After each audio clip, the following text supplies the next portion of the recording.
అహంకారానికి pant shirt వేస్తే అచ్చు జగన్మోహన్ రెడ్డి గారి లాగా ఉంటుంది. జగన్మోహన్ రెడ్డి గారు బాగా ఫ్రస్ట్రేషన్లో ఉన్నారని నాకు అర్థమైంది.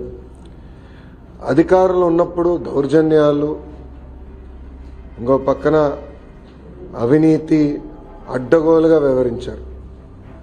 ప్రతిపక్షానికి వచ్చిన తర్వాత ఈరోజు నీతులు విలువల గురించి మాట్లాడుతూ నిజంగానే చాలా చాలా ఆశ్చర్యంగా ఉంది.